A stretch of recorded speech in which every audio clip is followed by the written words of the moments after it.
নমস্কার বন্ধুরা, কেমন আছেন সবাই? আশা করি সকলে খুব ভালো আছেন। আজ একটি কাঠের টুকরোর উপর অর্কিড মাউন্ট করে দেখাবো। মাউন্ট করার জন্য কাঠের টুকরোটায় ড্রিল মেশিনে আগেই ছিদ্র করে নিয়েছি জায়গা মতো।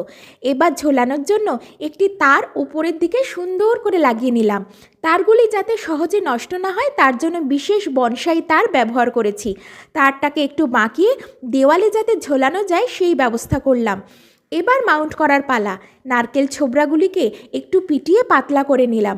এবার কাঁচি দিয়ে সুন্দরভাবে কেটে কাঠের টুকরোটার উপর জায়গা মতো সেট করে দিলাম। সেট করার জন্য ব্যবহার করেছি প্লাস্টিকের জিপ টাই, যাতে সহজে পচে না যায়। এরপর আরও একটি নারকেল ছোবড়াকে কেটে নিয়ে তাকে পিটিয়ে রাখলাম এবং অর্কিডটি নিয়ে কাঠের উপরে আগে থেকেই লাগানো নারকেল ছোবড়ার উপর রেখে তার উপর আরেকটি নারকেল ছোবড়া দিয়ে সেট করে দেব।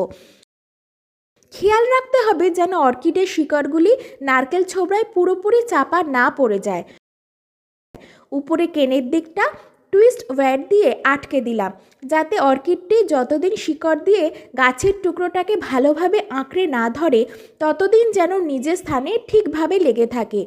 ব্যাস, এবার আর কি, সুন্দর করে এক্সট্রা ছোবড়াগুলি কাটাই ছাঁটাই করে রেডি হয়ে গেল আমাদের ওয়াল হ্যাঙ্গিং মাউন্টেড অর্কিড। এবার আপনিও এভাবে বানিয়ে নিতে পারবেন ওয়াল হ্যাঙ্গিং মাউন্টেড অর্কিড এবং ড্রয়িং রুমের দেওয়ালে অথবা ব্যালকনিতে অথবা জানলার ধারে সাজিয়ে রাখতে পারেন। আর যদি মনে হয় সময় কম, হাতে কলমে কাজ করতে একটু দ্বিধা বা নিখুঁতভাবে হবে তো, তাহলে নিশ্চিন্তে আমাদের বলতে পারেন। আমরা পছন্দের অর্কিড কাঠে সুন্দরভাবে মাউন্ট করে কাস্টমাইজড মাউন্টেড অর্কিড তৈরি করে আপনাকে দেওয়ার চেষ্টা করব। ধন্যবাদ।